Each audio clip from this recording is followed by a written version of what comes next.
d'accès à l'information. C'est ça, ça fait un moment. Ah, ça fait un moment. Il faut qu'on pousse là. Il faut qu'on va pousser. On va pousser. Merci, merci. C'est une nécessité et un besoin à la fois. Sinon, comment ça va?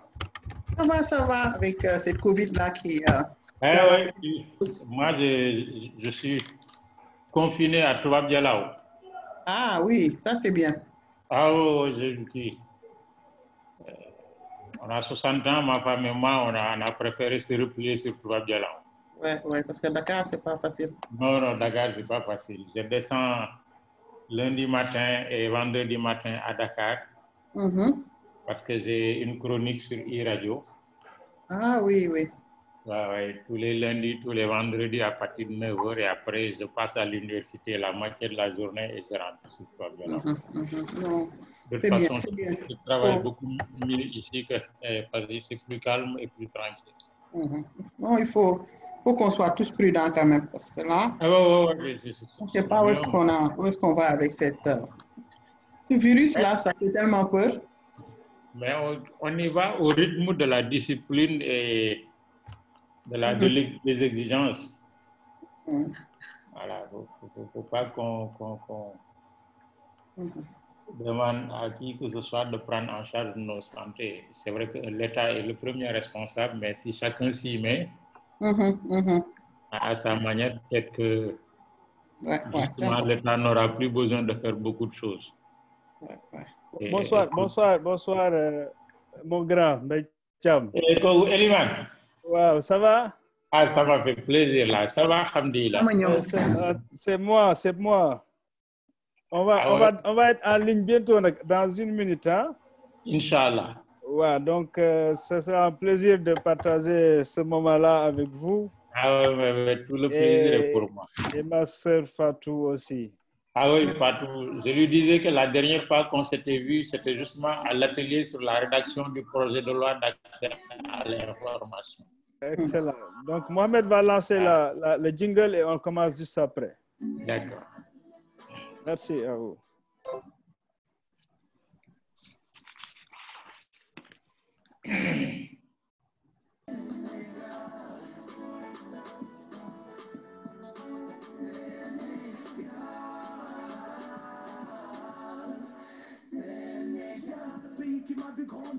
Cette terre qui a vu mes premières larmes et mes sourires a besoin de crayons pour dessiner les sourires.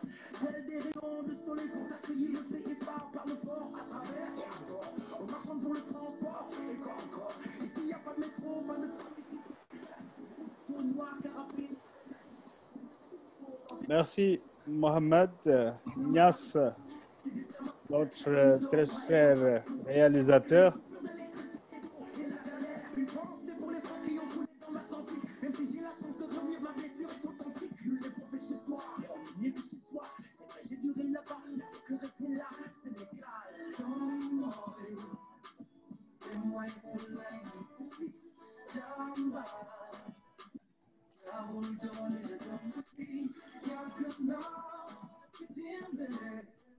Merci Mohamed, merci beaucoup. On se retrouve, c'est une surprise certainement pour beaucoup de gens qui nous suivent parce que vous attendiez certainement la belle face de Fanta Diallo, mais qui aujourd'hui est empêchée et nous a demandé de prendre le relais. Et c'est avec un grand plaisir que nous le faisons ce soir. Et pour moi, de vous retrouver encore une fois et de vous retrouver avec de grandes personnalités que nous apprécions énormément, beaucoup, par d'abord leur travail, par leur engagement, par surtout les valeurs qu'elles portent, toutes les deux, et vous allez en savoir beaucoup tout à l'heure. Alors, surtout, bien évidemment, leur expertise dans le domaine pour lequel nous les avons sollicités. Et comme vous le savez déjà, nous allons ce soir parler de l'accès à l'information. Est-ce un instrument de redevabilité ou un instrument de développement? Mais dans tout ça, quels sont les enjeux et quels sont surtout les défis aujourd'hui pour les pays africains, dont le Sénégal, face à l'accès à l'information? Alors voilà donc le thème que nous allons essayer de discuter de détailler, de décortiquer ce soir pour permettre d'abord à tous ceux qui nous suivent, qui ne sont pas certainement des professionnels du domaine, de savoir de quoi est-ce qu'il s'agit, de quoi nous parlons ce soir, mais également pour profiter de l'expertise et de la grande expérience de nos deux invités de ce soir pour pouvoir aller en profondeur et mieux comprendre les enjeux de l'accès à l'information et identifier les défis auxquels nous faisons tous face aujourd'hui et comment nous allons organiser notre action individuelle ou collective, pour avancer dans ce chantier. Alors, je reçois ce soir Fatou Diagne Senghor, qui est juriste connu et une grande défenseur des droits humains et spécialiste des questions de liberté d'expression avec une expérience donc longue et riche de plus de 20 ans. Et elle est aujourd'hui à la tête de l'article 19 régional et Sénégal, qu'elle a été même la première à mettre en place au Sénégal en 1999. Mais elle est aussi membre du conseil d'administration de beaucoup d'autres organisations de la société civile africaine. Et elle est aussi tout simplement une femme engagée pour la défense des droits des femmes, la défense des droits de tous ceux qui sont des laissés pour compte, qui sont donc victimes des déséquilibres sociaux, de l'inégalité tout simplement. Alors Fatou, c'est un grand plaisir aujourd'hui pour vous recevoir. Nous vous disons bonsoir Fatou Diagne Senghor. Bonsoir Eliman, c'est vraiment un très grand plaisir et un honneur de participer à ce débat citoyen et aussi féliciter votre organisation et tous vos collègues associés.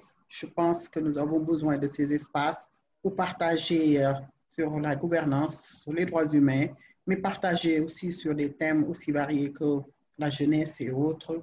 Je pense que les espaces ouverts de dialogue nous permettent d'avancer au niveau du Sénégal et dans la sous-région.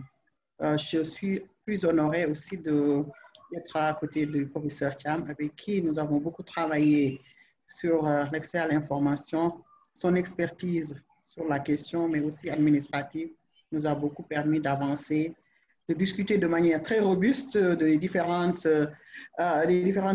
possibilités par rapport à une loi sur l'accès à l'information, mais aussi de comprendre les enjeux. Les enjeux, c'est important d'en parler ici, mais aussi les contraintes de l'administration et comment nous allons ensemble cheminer pour avoir un cadre propice pour favoriser l'accès à l'information. Donc, je suis très honorée aujourd'hui et contente. C'est nous.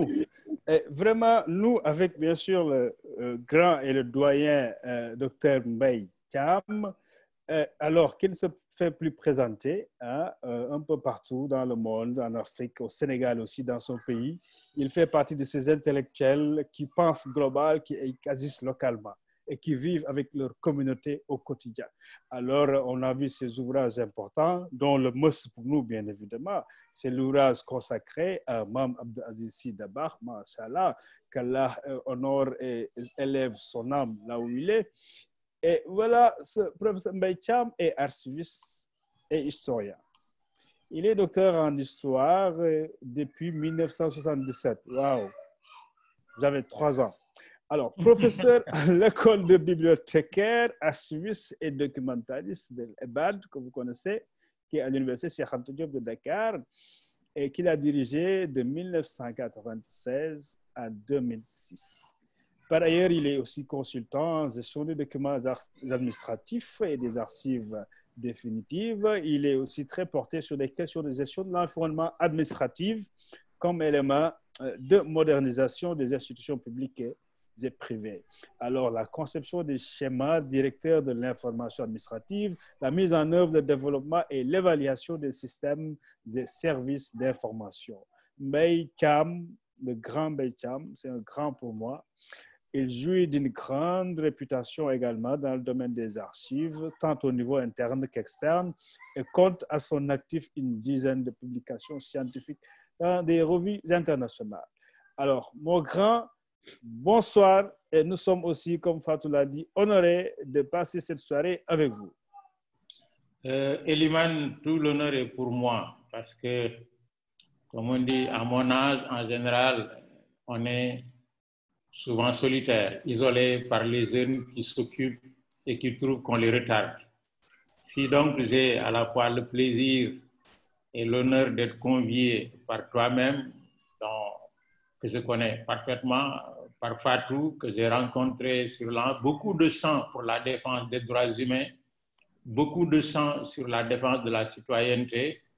Cela nous prouve qu'encore une fois, que, comme je dis souvent, les conflits de génération ne naissent que dans la tête des gens qui rêvent de tuer leur père.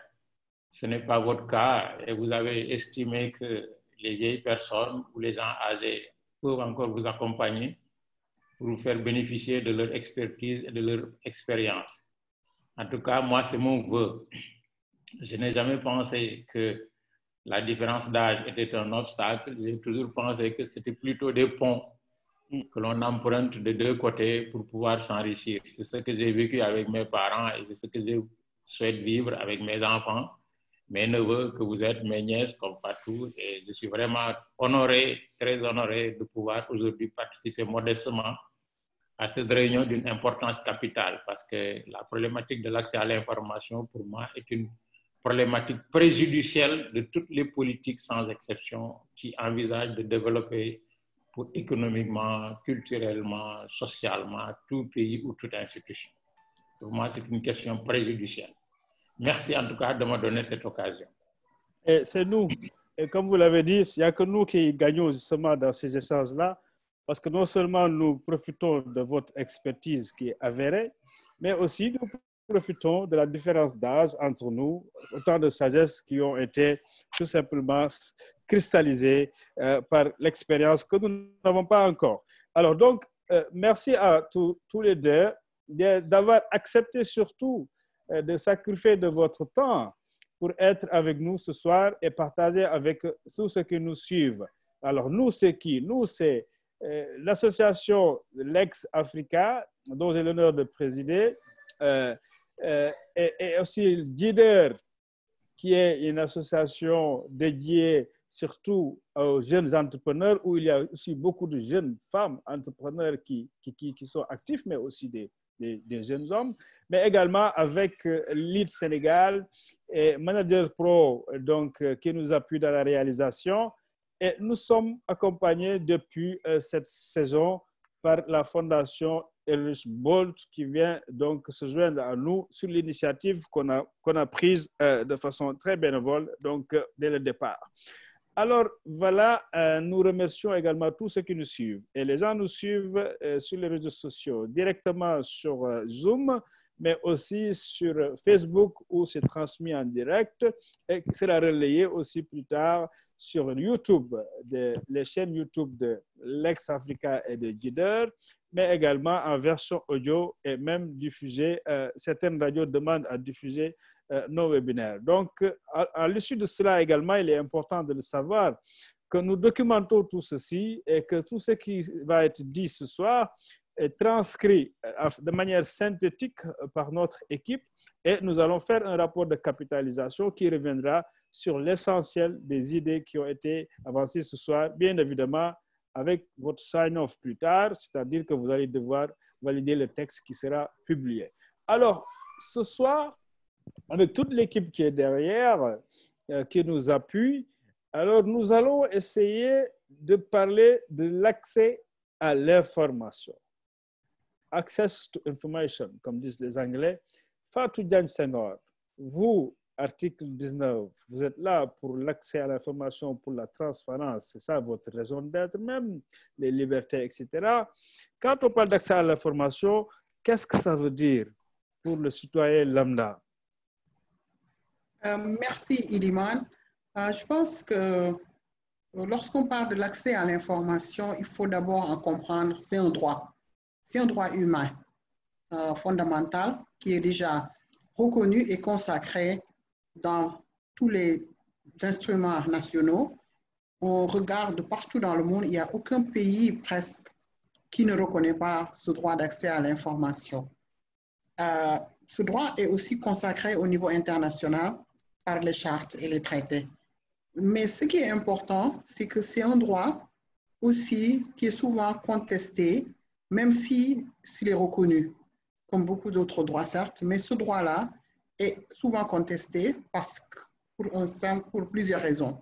D'abord, c'est un droit qui change la donne, qui renverse en quelque sorte le jeu de pouvoir, qui permet aux citoyens d'être beaucoup plus outillés pour savoir ce qui se fait et ce qui se passe dans leur pays et ce qui se fait en leur nom, qui permet aussi aux citoyens de se prendre en charge, de renforcer leur résilience, mais aussi de demander des comptes à ceux qui les gouvernent. Donc, c'est un droit pouvoir, c'est un droit, comme on dit, l'information, c'est le pouvoir. Donc, c'est un droit qui, en quelque sorte, rééquilibre le pouvoir. Et comme vous le savez, lorsque ceux qui sont souvent détenteurs de pouvoir et qui les utilisent depuis des décennies commencent à sentir que cet espace se rétrécit parce que les citoyens demandent plus d'informations, veulent plus d'informations et utilisent aussi l'accès à l'information pour rééquilibrer le pouvoir. On comprend bien que souvent, ça crée des enjeux importants et souvent, ça pousse à la contestation, d'où la question des limites, jusqu'où on a l'information, comment l'information est organisée, qui détient l'information et comment on doit la donner aux citoyens. Donc, vraiment, c'est pour dire et réitérer que c'est un droit humain fondamental. Un droit humain qui est le pilier de la protection des droits humains, qui permet en quelque sorte aussi à d'autres droits humains de pouvoir s'exercer, comme le droit de vote, par exemple, le droit plein d'autres droits, le droit à la vie et beaucoup d'autres droits. Lorsqu'on a l'information, on peut pousser certains autres droits, le droit des femmes. Lorsqu'on est éveillé, on sait ce que la société fait en son nom, on revendique un certain nombre de droits de plus. Et donc, c'est un droit humain fondamental. Et pour nous, article 19, on considère que ce droit, en quelque sorte, c'est l'oxygène de la démocratie. Ça permet à la démocratie de vivre et de s'épanouir parce que le va-et-vient entre ceux qui dirigent et ceux qui sont dirigés, cet échange d'informations nourrit la démocratie. Donc, c'est un droit pilier, oxygène de la démocratie, un droit qui permet d'outiller les citoyens et aussi qui permet de pousser ou d'encourager les pouvoirs publics à rendre compte. Donc, vraiment, c'est un droit pilier. Merci, ça c'est déjà très clair et merci beaucoup. Alors, c'est un droit pilier. Vous avez parlé même du rôle sur la démocratie et tout. Certainement, ça veut dire quelque chose pour le professeur Mbaye Thiam. Le professeur Mbaye Thiam, avant de parler de cela, mais l'accès à l'information, c'est aussi une technique en matière administrative. Vous qui êtes très expérimenté à l'information administrative, comment cette information elle est produite? C'est quoi exactement cette information? Et il y a des règles, des lois, un cadre juridique autour de cela.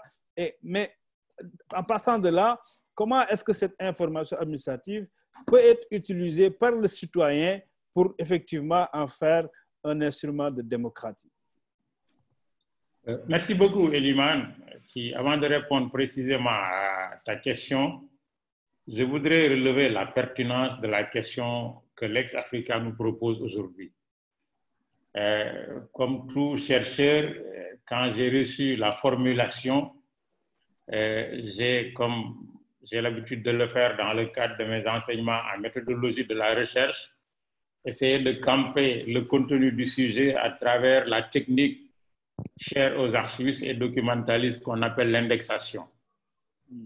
Votre intitulé, c'est l'accès à l'information, instrument de redevabilité et de développement, enjeux et défis. Alors, quels sont les mots-clés de cet intitulé? Il y a d'abord le mot accès à l'information. Le mot accès à l'information soulève la problématique d'abord de la disponibilité de l'information sous sa forme, sous ses supports, sous les modalités de production, de conservation et de diffusion, mais surtout la possibilité, l'accès, la possibilité qui est donnée de manière réglementaire, de manière juridique, mais surtout à partir d'un dispositif, parce qu'il ne suffit pas seulement de déclencher le droit à l'information sans l'habiller d'un dispositif qui en permette la mise en œuvre. Et donc, le droit à l'information est aujourd'hui pratiquement, comme l'a si bien dit Fatou, un droit, mais c'est surtout un avantage, une opportunité. Ensuite, vous avez le mot instrument, qui peut signifier outil, qui peut signifier moyen, c'est-à-dire par quel moyen, par quel mécanisme d'ordre juridique, d'ordre réglementaire, d'ordre administratif, nous devons prendre en charge le droit à l'information, mais surtout comme instrument de redevabilité. Ce terme est extrêmement important. Fatou a parlé tout à l'heure de transparence. Tout ce qui est gestion, fonctionnement administratif requiert, si l'on veut en vérifier la pertinence, des capacités, des possibilités d'évaluation, sous la forme d'audit, sous la forme de contrôle, sous la forme d'inspection ou sur quelque autre forme que ce soit. Or, les archivistes documentalistes disent si l'information n'est pas disponible pour prouver comment on a fait, qui a fait, quand il a fait, dans quelles conditions il a fait, il demeure impossible d'organiser quelque redevabilité que ce soit. Et donc, cela nous pose le principe que sans information, contrôler, auditer, inspecter, rendre compte devient presque impossible. Et enfin, nous avons le terme développement. Le développement est un enjeu capital pour nous, Africains, parce que depuis que les étrangers sont intervenus dans notre processus historique, ils ont bloqué pratiquement ce processus, l'ont rendu beaucoup plus lent, qui fait qu'aujourd'hui, l'ensemble des besoins humains ne sont pas réunis dans les pays africains. Et nous tendons tous, depuis les années 60 avec les indépendances, à assurer le développement, c'est-à-dire le mieux-être pour donner le minimum à chacun pour avoir une vie décente et honnête. Et je dis toujours que si le développement est le but ultime, le passage forcé, c'est la démocratie et l'outil, c'est l'information.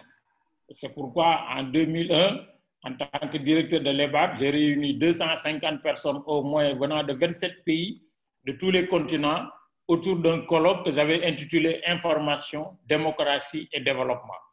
Et je disais que les trois concepts ont été choisis dans l'ordre parce qu'ils se suivent dans une perspective dialectique pour déterminer que l'information est une des conditions de la démocratie. La démocratie est le passage obligé vers le développement et que dialectiquement, tous les termes se tenaient. Cela dit, moi, je suis surtout intéressé par la problématique de l'accès à l'information sous l'angle de l'archiviste que je suis, documentaliste, bibliothécaire que je suis, je veux dire des sciences de l'information. Et l'actualité de ton sujet, Eliman, transparaît encore beaucoup plus quand on se ramène pratiquement à ce qu'est aujourd'hui la société mondiale, la société globalisée. Après les sociétés agraires, après les sociétés industrielles, après les sociétés de services du XXe siècle, on est rentré depuis la fin du XXe et singulièrement depuis le début du XXIe siècle dans ce qu'on appelle la société de l'information. Elle a fait l'objet d'ailleurs de la part des Nations Unies d'un grand cénacle qui sur 10 ans pratiquement a interrogé les caractéristiques, la définition, les objectifs, les contenus, jusqu'à ce qu'à Tunis, on ait décidé à la fin du SMIC que la société de du XXIe siècle est la société de l'information et que la société de l'information est définie comme une société des savoirs et des connaissances en partage. En partage. Tout cela pour dire donc, Eliman, que ta problématique est extrêmement intéressante. J'ai aussi usé de techniques documentaires. Quand on pose une question, une problématique en général, nous cherchons à en mesurer la notoriété, l'actualité scientifique. Et cela apparaît à travers des techniques de référencement. Quand vous allez sur les méthodes de recherche les meilleures, pratiquement, que j'ai utilisées 1 heure avant le démarrage de notre manifestation, accès à l'information me donne 551 millions de références en 0,58 secondes de recherche. 551 millions de références. Ça veut dire que c'est une question qui est agitée partout dans le monde, dans toutes les sociétés développées, sous-développées, avancées, démocratiques ou autres, et que le fait de vouloir en parler aujourd'hui est véritablement d'actualité pour nos pays, surtout que ça s'inscrit dans nos démarches de collecte de traitement, de conservation et diffusion, comme on appelle la chaîne archivistique. L'information administrative ou l'information tout court, c'est l'ensemble des connaissances, l'ensemble des savoirs nécessaires à la maîtrise de la science pour pouvoir opérer des solutions objectives à l'ensemble des problématiques auxquelles on est confronté. Problématiques politiques, scientifiques, sanitaires, médicales, éducatives, agricoles. C'est-à-dire qu'on considère que c'est la maîtrise de la science qui est l'élément principal, pour ne pas dire principal, de lutte contre le développement. Or, pour arriver à maîtriser la science, il faut passer par l'information scientifique et technique. Et au nombre desquels il y a beaucoup de sous-chapitres. Et l'un des sous-chapitres essentiels, comme l'a dit Fatou tout à l'heure, c'est l'accès à l'information administrative qui nous interpelle aujourd'hui, qui fait que pratiquement l'ensemble des organisations internationales, depuis les Nations Unies jusqu'à la Déclaration universelle des droits de l'homme, l'UNESCO, et même l'Union africaine qui a adopté entre le 17 et le 19 septembre 2011 au Cap la plateforme africaine sur l'accès à l'information, adoptée et soumise à l'ensemble des pays en leur demandant une démarche nationale, mais qui s'inscrirait aussi dans une démarche collective pour amener l'ensemble des pays africains à s'inscrire dans des politiques volontaristes, pour ne pas dire plus, d'accès à l'information et des citoyens. Évidemment, la Déclaration universelle des archives, adoptée par le Conseil international des archives, qui est aux archivistes ce que l'ONU est aux politiques, déclaration qui indique le caractère essentiel des archives pour la conduite efficace, responsable et transparente des affaires, la protection des droits des citoyens, la constitution de la mémoire individuelle et collective, la compréhension du passé, la documentation du présent et la préparation de l'avenir. Il y a là pratiquement tout un programme qui structure toute démarche de portée sociale, pour ne pas dire sociétale, depuis le début d'une société jusqu'à la fin des temps, avec y compris surtout ce sur quoi Fatou a insisté tout au début, la démocratie. La démocratie par la transparence, la démocratie pour que la liberté pratiquement conditionne l'accès à l'information, laquelle conditionne la disponibilité de ressources, fouette l'intelligence humaine et permet aux sociétés de répondre de manière efficace aux questions qui les interpellent, qu'elles soient des questions naturelles ou des questions sociales ou politiques tout court. Excellent. En tout cas, merci beaucoup pour ce round-up qui nous permet effectivement de voir d'autres aspects effectivement de l'accès à l'information du point de vue donc, de l'archiviste documentaliste et de l'expert de l'information administrative. Alors, je reviens vers Fatou, qui essaie depuis plusieurs années travaille avec beaucoup d'organisations de la société civile, mais aussi des médias, de la presse, des journalistes, aussi bien au Sénégal qu'en Afrique, pour promouvoir des lois sur l'accès à l'information. Nous savons qu'il y a déjà la loi type au niveau de l'Union africaine qui engage plus d'une dizaine de pays déjà, mais au Sénégal, vous cherchez encore une loi, comme dans d'autres pays également de la sous-région. Fatou, est-ce à dire que nous sommes encore loin d'un écosystème favorable à l'accès à l'information de façon générale? Merci Iliman encore. Oui, je pense que si on regarde l'évolution, je pense que quand même la tendance, elle est très favorable. Je vais peut-être prendre là où le professeur Cham a finalisé par rapport aux normes. En 2011, c'était la plateforme africaine qui, en quelque sorte, réitérait l'importance d'accélérer le processus de développement de l'accès à l'information, mais qui a innové aussi en rappelant aussi l'importance de ce qu'on appelle l'application sectorielle. L'application sectorielle permet en quelque sorte de convaincre davantage, mais aussi de montrer l'importance de l'accès à l'information dans les différents secteurs. Et c'est un outil pour aussi faire du plaidoyer par rapport à différentes parties prenantes qui souvent voient l'accès à l'information comme un droit pour les journalistes ou pour les activistes de la transparence qui cherchent un peu à créer des soucis aux administrés. C'est aussi pour montrer l'utilité. Le professeur l'a rappelé toujours, c'est un droit vraiment qui permet en quelque sorte de changer la donne et de permettre de renforcer la gouvernance dans le sens même d'aider les pouvoirs publics à mieux prendre des décisions idoines.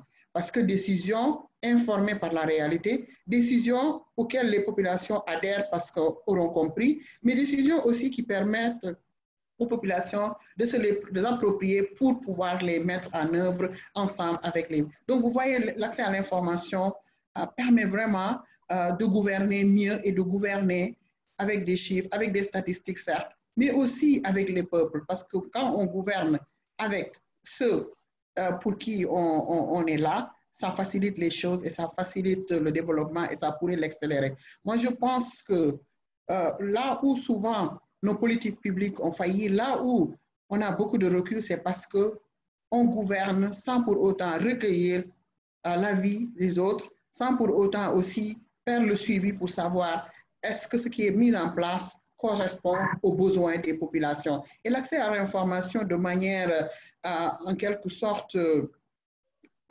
utilisée de manière transversale, mais utilisée aussi de manière horizontale, permet en quelque sorte de renforcer cet équilibre-là. Maintenant, au niveau des normes, depuis 2011, beaucoup de choses ont évolué au niveau du continent. Déjà en 2010, début 2010, il n'y avait presque aucun pays africain qui avait une loi sur l'accès à l'information. Après sa transition, le Libéria a adopté une des meilleures lois, sa loi sur l'accès à l'information, suivie du Nigeria et le défilé. Donc, mais le problème qu'on a aussi, ces lois ne se valent pas. Il y a des lois sur l'accès à l'information qui prévoient un certain nombre de restrictions ou d'exemptions qui, en quelque sorte, aussi remettent en question l'esprit même ou l'objet même de la loi. Donc, je pense que c'est aussi important de regarder la qualité des lois, parce que des lois sur l'accès à l'information, il en faut, mais il faut que ce soit des lois effectives qui permettent aux citoyens de pouvoir accéder aux informations d'intérêt public, tout en respectant un certain nombre, quand même, de restrictions légitimes liées à des impératifs que nous connaissons souvent, mais il ne faut pas en retour aussi utiliser ces restrictions ou bien un certain nombre de ces impératifs aussi pour bloquer l'accès à l'information, que ce soit la sécurité nationale, que ce soit les enjeux commerciaux. Il y a un certain nombre de restrictions légitimes, mais bien encadrées pour bien encadrées, que ce soit par la loi modèle et par les instruments internationaux, pour ne pas anéantir l'importance ou l'objet même d'une loi. Ici, aujourd'hui, je pense qu'on en est à une dizaine de lois en Afrique de l'Ouest et 2 lois en souffrance en ce moment. Le Sénégal, le processus a plus que duré et ça fait bientôt une dizaine d'années que les acteurs y travaillent. On a eu plusieurs fois l'espoir que ça allait se faire et à la dernière minute, on a vu que... Mais je pense qu'avec les derniers développements, notamment avec le gouvernement ouvert, avec les avancées au niveau des industries extractives, je pense qu'il n'y a que ce maillon qui reste. Et lorsqu'on regarde les instruments de gouvernance et les rapports même des institutions de gouvernance, chaque fois, la tâche, c'est le Sénégal n'a pas de loi sur l'accès à l'information. Je pense que ça revient souvent. Même s'il y a des lois sectorielles, un certain nombre de dispositions dans différentes lois qui permettent quand même de faire avancer l'accès à l'information, il n'y a pas encore de loi générale qui vraiment régule ou encadre l'accès à l'information dans sa généralité. En Gambie aussi, une loi est en souffrance, un processus est en cours. Le draft est devant l'Assemblée nationale. Il est prévu qu'il soit adopté d'ici la fin de l'année. Maintenant, si le Sénégal finalise d'ici la fin de l'année ou début de l'année prochaine avec la Gambie, au niveau de la CEDEAO, je pense qu'il ne restera peut-être que 2 à 3. Et je pense que ça permettrait en quelque sorte d'évaluer et de voir comment ces lois sont appliquées au niveau de la sous-région. Voilà sur le plan normatif la situation actuelle. La loi modèle, comme son nom l'indique, c'est un guide.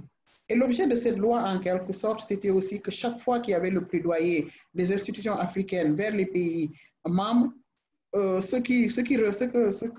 retour était qu'il n'avait pas de modèle vraiment qui collait à la réalité africaine, comme qui en quelque sorte leur permettait de pouvoir dessiner ou développer leur loi autour d'un modèle qui reprenait en quelque sorte les réalités. Donc la Commission africaine, avec des experts africains et des processus qui ont permis quand même de consulter un certain nombre de parties prenantes dans la région, a pu adopter en 2013 cette loi modèle.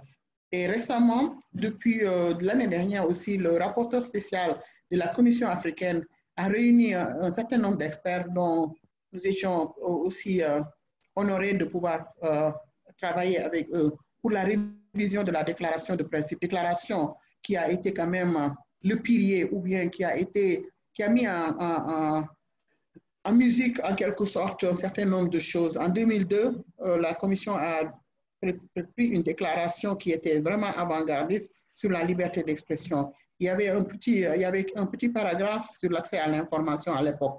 Et vu l'évolution, l'importance de détailler et les évolutions même entre la loi modèle et maintenant, la Commission a pensé nécessaire d'ajouter deux chapitres importants sur l'accès à l'information en le renforçant, en rappelant l'importance d'un certain nombre de principes pour les États. Mais l'autre point aussi, c'est le digital. Et je pense que c'est important aussi aujourd'hui, lorsqu'on parle de l'accès à l'information, on pense au digital. Nous sommes avec la COVID, avec toutes les contraintes. Et si le digital n'était pas là, si on ne fait pas la promotion de l'Internet ouvert, libre et transparent, accessible aussi, si nous ne faisons pas la promotion que le droit d'accès à l'information, la liberté d'expression en ligne comme hors ligne doit être protégée. Aujourd'hui, beaucoup de travaux que nous voyons partout dans le monde et cette soirée de discussion ne pourrait pas se faire de cette façon. Je pense que c'est aussi important, lorsqu'on parle de l'accès à l'information, de parler des outils et des instruments. Le professeur est beaucoup plus outillé pour en parler. Je vais peut-être m'en arrêter à ça, mais c'est juste pour aussi rappeler l'importance des outils, mais aussi de la disponibilité de l'information. Beaucoup d'États ont des problèmes en ce moment parce qu'il y a des lois sur l'accès à l'information, mais on se rend compte que les archives ne sont pas là. Et donc, la loi sur l'accès à l'information aussi encourage les États à protéger les archives, à faire en sorte que les informations ne soient pas détruites et qu'on puisse continuer à avoir ces informations d'intérêt public. Parce que ce qui se passe dans beaucoup de pays, lorsqu'on a ces lois et qu'on cherche une information, elle n'est plus retrouvée. Donc, c'est important aussi pour la sauvegarde de la mémoire de nos pays, pour la transparence, pour aussi la redevabilité, qu'on se le rappelle que la destruction des informations publiques aussi est un acte criminel et souvent c'est prévu dans les différents instruments et la loi modèle en parle aussi. Merci Fatou. Vous avez lancé plusieurs balles au professeur Mbaye Thiam, mais je vais quand même rester encore avec vous parce qu'on a fait le lien, comme l'a rappelé d'ailleurs le professeur Mbaye Thiam, entre l'accès à l'information comme instrument de redevabilité. Mais déjà, quand on apprécie ce qu'on a, on reste dans le contexte sénégalais. On n'a pas encore de loi sur l'accès à l'information. Vous avez dit depuis 10 ans, il y a le plaidoyer qui se fait. Plusieurs législatures y ont travaillé sans aller jusqu'au bout. Ça, nous savons exactement de quoi nous parlons. Mais on a quand même au Sénégal d'autres lois.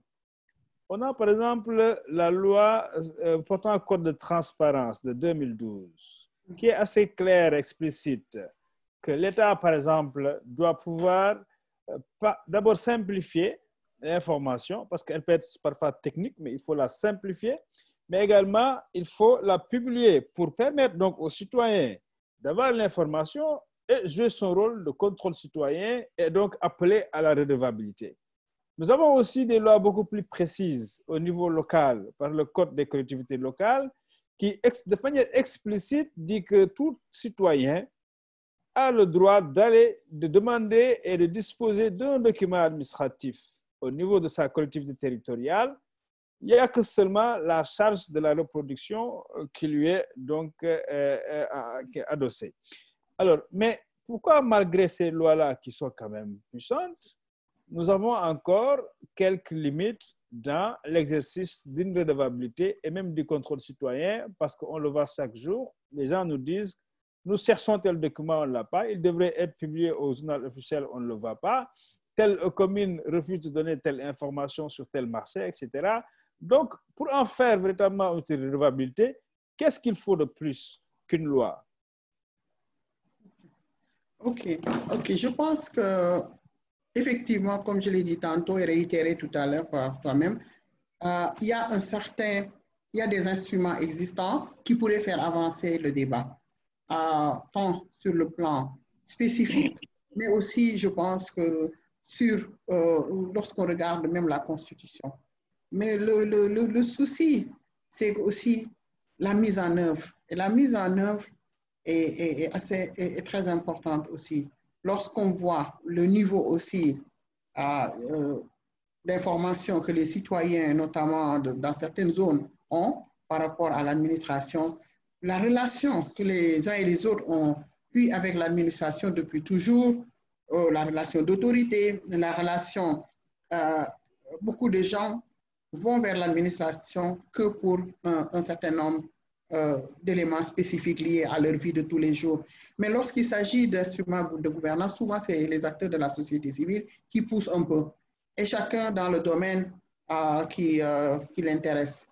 Et je pense que le contentieux d'intérêt public pourrait aussi souvent permettre à certaines dispositions de pouvoir vivre davantage. On a vu peut-être que ce n'est pas une culture aussi, dans beaucoup de pays anglo-saxons, la loi a évolué parce qu'il y a ce qu'on appelle le contentieux.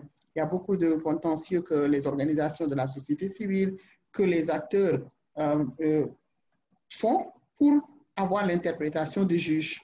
Et c'est ça qui a permis, lorsque je fais la comparaison avec les pays anglophones, c'est à peu près les mêmes choses. Hein? Les lois sont adoptées, mais rangées dans les tiroirs. Les institutions sont mises en place, mais ne fonctionnent pas dans certains domaines. Parce que souvent, les financements ne sont pas suffisants. Souvent, les populations ont du mal à se retrouver et l'administration, souvent de bonne foi, certes, parce que manque de moyens, mais souvent aussi de manière un peu par omission ou délibérée, ne s'intéresse pas à vulgariser les instruments. Et donc, de ce fait, souvent, ces instruments n'ont pas d'efficacité recherchée. Et je pense que là où ça blesse, là où le bas blesse, c'est la mise en œuvre et aussi le suivi. Là, que ce soit les citoyens, que ce soit la société civile, ne fait pas les suivis, notamment de manière contentieuse. Souvent, les gens déplorent la non-application, mais il n'y a pas de suivi. Et il y a aussi des blocages juridiques parce que tout le monde, je pense que lorsqu'on regarde aussi les textes comparés peut-être à certains pays anglo-saxons, l'intérêt à agir. Lorsque aujourd'hui, Iriman voudrait peut-être avoir une information, je pense que souvent, il y a des textes qui prévoient qu'il faut démontrer un certain intérêt à agir. Et donc, de ce fait, ça n'ouvre pas la voie à tous les citoyens, aux organisations de la société civile d'encourager. C'est pourquoi la plateforme que le professeur a évoquée est très intéressante, parce que ça permet, ça donne des directives un peu aux citoyens et aussi aux organisations de pouvoir aller vers des secteurs qui permettraient à chacun de comprendre l'enjeu. Et une fois qu'on développe cette masse critique de gens qui comprennent l'importance de l'accès à l'information dans leur santé, l'accès à l'information dans l'agriculture, l'accès à l'information dans la protection de l'environnement, etc., ça permet à ces gens-là de se dire, mais cet accès à l'information, c'est une question vitale pour mon quotidien et je vais pouvoir non seulement continuer à demander de l'information pour tout ce que je fais autour en public, mais en même temps aussi pousser pour qu'on leur donne de l'information au niveau des différentes institutions. Nous l'avons un peu essayé à Tambacounda et à Kolda par rapport à la santé de la reproduction dans le cadre de différentes activités qu'on menait. Et on s'est rendu compte que pendant 3 ans, on s'est focalisé sur la santé de la reproduction des femmes, surtout par rapport à la fistule. Au début, c'était tellement difficile, tout était fermé. Les femmes en question ne savaient même pas qu'elles pouvaient avoir accès à un certain nombre de services publics. Mais avec le travail qu'on a fait avec d'autres organisations, on s'est rendu compte que les demandes ont tellement augmenté, les demandes d'information, et finalement, l'administration a pris un certain nombre de mesures pour pouvoir essayer de référer certaines à Dakar, d'autres, ils ont commencé à vraiment prendre en charge un certain nombre de leurs préoccupations qui étaient souvent méconnues. Donc, je pense que c'est d'abord augmenter la demande pour que les citoyens puissent continuer à demander de l'information par rapport à un certain nombre de choses, encourager les États, surtout l'État du Sénégal, à faire en sorte que la plupart de ces textes puissent être publiés, mais aussi simplifiés, mais aussi, bon, renforcer la volonté politique, parce que tout est aussi une volonté politique. Si on veut des citoyens avisés, intéressés par la chose publique pour pouvoir aider l'État, mais aussi prendre en charge leur propre développement, il faut qu'ils soient informés. Et je pense que si on voit l'information à travers ce prisme, se dire c'est un outil de développement, c'est un outil de gouvernance, c'est un outil de convergence, c'est un outil qui nous permet d'être beaucoup plus en phase avec les citoyens, je pense que les efforts pourraient être faits. Mais pour le moment, c'est quand même un outil qui fait peur. Et comme l'outil fait peur, il faut démystifier l'accès à l'information. Il faut faire en sorte que les pouvoirs publics et les décideurs ne voient pas l'accès à l'information comme un moyen de réduire leur pouvoir. Simplement, certes, ça réduit un peu l'arbitraire, ça ne réduit pas leur pouvoir, leur légitimité, ça ne réduit que l'arbitraire, ça réduit la malgouvernance et ça permet aux citoyens d'être au cœur des politiques publiques. Donc, je pense que ce qu'il faut dire, c'est que c'est d'abord la volonté politique qui souvent pose problème. C'est aussi cette culture de l'administration qui est aussi une culture du secret, qui évolue certes, mais je pense que dans beaucoup de cas, c'est encore la culture de la réserve, du secret, que l'administration, elle doit être protégée du regard du public. Et je pense que ça évolue un peu, mais ça reste dans beaucoup de sphères une conception que beaucoup de gens continuent à avoir par rapport à la chose publique. Merci beaucoup. J'imagine que professeur Mbetiam, ça fait beaucoup de réactions. Je vous vois bien faire bouger un peu, hausser la tête un peu. Et donc, je vais vous laisser réagir tous les points sur lesquels vous souhaitez rebondir, mais en même temps, nous expliquer quels sont véritablement les enjeux de développement aujourd'hui autour de l'accès à l'information. Merci beaucoup, Eliman. Tu as tout résumé. La problématique de l'accès à l'information, c'est d'abord et avant tout un enjeu de développement. Ça veut dire quoi? Ça veut dire que développer un pays, c'est en maîtriser l'ensemble des contraintes, les analyser objectivement, bâtir des stratégies et les conduire de manière scientifique. Et ça repose sur de l'information fiable, de l'information valide, de l'information qui remplit l'ensemble des caractéristiques qui lui permettent de pouvoir jouer son rôle. Fatou a parfaitement raison. Cette question, elle relève d'abord de plusieurs paramètres. Le premier paramètre d'une bonne politique d'accès à l'information, c'est d'abord une volonté politique. Il faut qu'un pays, ou tout au moins les dirigeants d'un pays, se mettent à l'idée de croire définitivement par eux-mêmes que l'accès à l'information est un droit et qu'un droit ne se négocie pas. On le donne à celui qui a droit et on facilite la mise en œuvre de ce droit. La deuxième chose, c'est que faciliter l'accès à l'information, cela procure de la sécurité intérieure parce que cela favorise la démocratie. Je me souviens que quand on discutait du projet de loi d'accès à l'information au Québec, et j'y ai participé dans le chapitre montréalais de l'Association des archivistes du Québec, le ministre en charge de la question dans le gouvernement provincial, qui avait reçu l'Association des archivistes du Québec, disait « Notre gouvernement est acquis à l'idée qu'il faut nécessairement voter et appliquer une loi d'accès à l'information administrative. On n'a pas besoin que les gens revendiquent cela, on n'a pas besoin que les gens marchent pour cela. Nous estimons que c'est une bonne chose. Parce que disait-il, et je le cite, un homme informé est un citoyen, tandis qu'un homme non informé est un sujet. Et que dans le monde moderne, il est plus sécurisé pour un gouvernement de gérer des citoyens que des sujets. Parce que les citoyens sont d'égale responsabilité, quelle que soit leur position, qu'ils soient au pouvoir ou dans des postures administratives ou autres, ils sont tous responsables. La citoyenneté, c'est une affaire de responsabilité. Tandis qu'un sujet, il essaie toujours de se départir de son statut de sujet et de renverser pratiquement le pouvoir qui l'assujettit. Donc, il y a un problème de sécurité, de démocratie. Donc, il faut une volonté politique. Cette volonté politique doit être parachevée par un dispositif législatif et réglementaire d'accès à l'information. Eliman, l'un des pays qui fait aujourd'hui autorité en matière de démocratie dans le monde, la Suède, pour ne pas le nommer, et tous les pays alentours, mais la loi d'accès à l'information administrative au Québec, Eliman, date, tiens-toi bien, de 1776.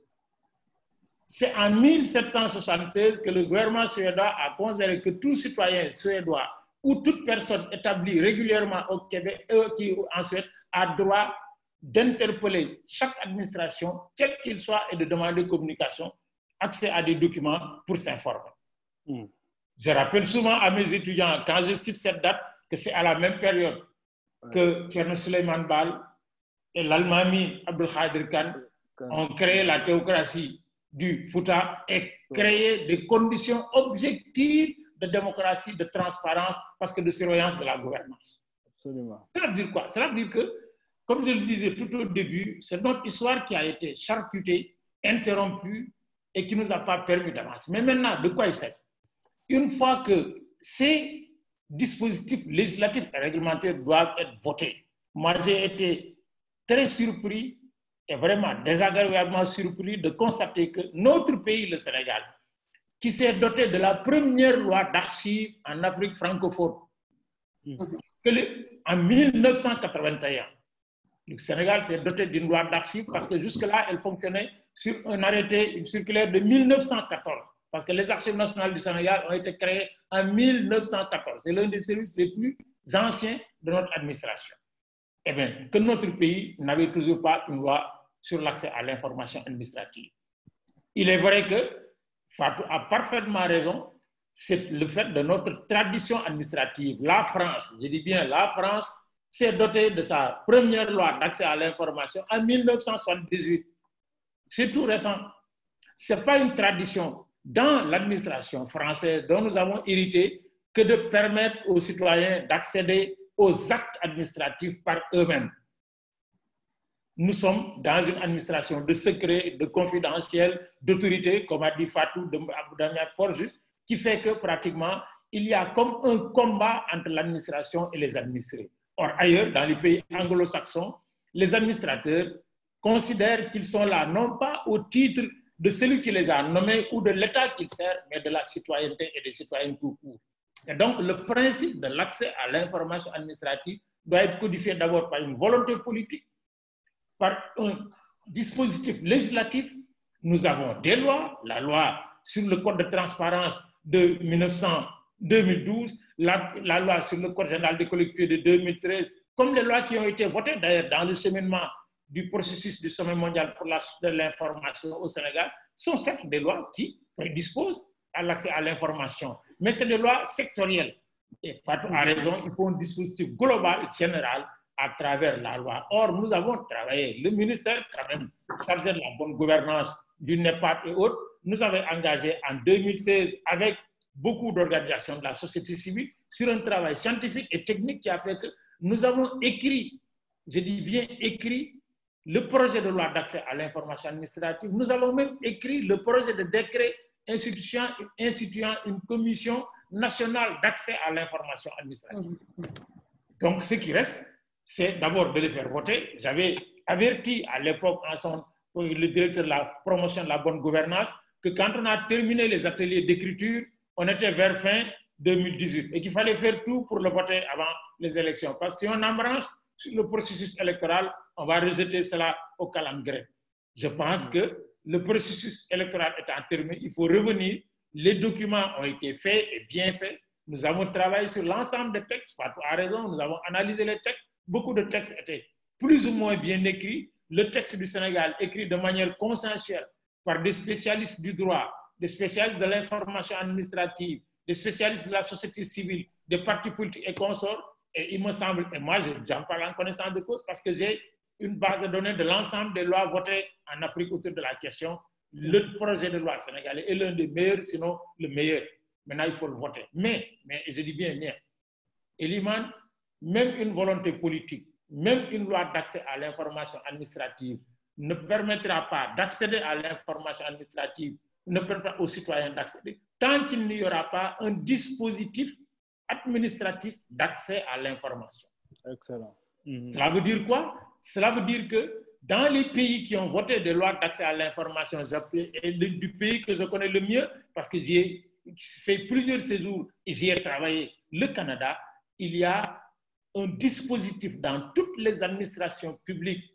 Quand j'étais aux Archives nationales du Canada à Ottawa, nous contrôlions plus de 5000 administrations, des collectivités locales, des sociétés nationales, des sociétés publiques ou des administrations de l'État, où il est impératif de mettre en place un dispositif d'accès à l'information. Elimane, quand vous êtes malade, vous allez voir une institution sanitaire, médicale, qui s'appelle dispensaire, centre de santé ou hôpital. À l'intérieur travaillent des spécialistes de la médecine que sont les sages-femmes, les infirmiers et les médecins.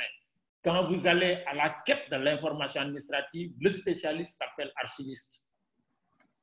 Dans le pays anglo-saxon, on l'appelle record manager. Le record manager, c'est celui qui a reçu une formation spécialisée d'archiviste pour que dans les administrations où il fonctionne à côté des autres types de travailleurs, il organise l'information, élabore des répertoires pour pouvoir permettre aux citoyens qui viennent de consulter les répertoires et de dire c'est ce dossier que je veux et de le lui donner. Tant que nous n'aurons pas ces dispositifs complémentaires que sont la volonté politique d'une part, le dispositif législatif et réglementaire d'autre part, mais surtout le dispositif administratif. J'ai proposé au gouvernement de notre pays, à l'alternance 2000, un programme et de recherche et d'application que j'avais appelé politique nationale d'accès à l'information administrative et aux archives de la présidente de la République à Fongolimbi.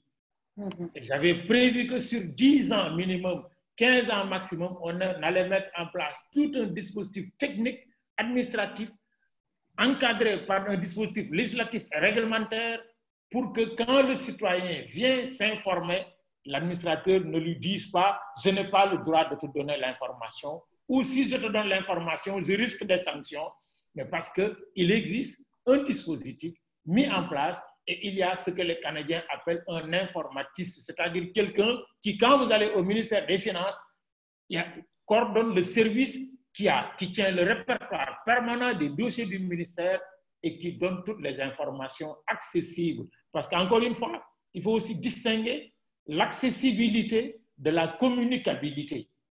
L'accessibilité, c'est le droit formel qui est donné à tout le monde d'accéder. La communicabilité, c'est en fonction des informations d'ordre privé, pour veiller sur quand même les droits des individus, d'ordre stratégique, pour veiller sur la sécurité de l'État.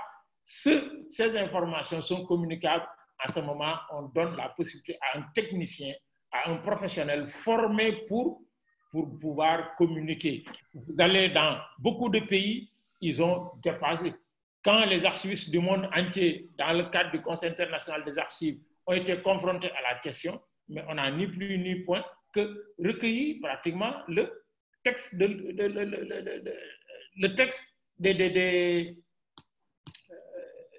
la norme ISO 15489.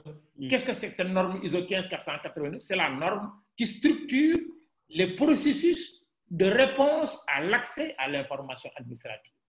Or, les Australiens qui avaient merveilleusement réussi cela chez eux, mais sont venus proposer au Conseil international des archives qui a mis en place un comité technique d'experts internationaux. Moi, j'ai eu la chance d'en avoir été, qui ont travaillé et qui ont juste adapté cette norme qui est devenue une norme internationale.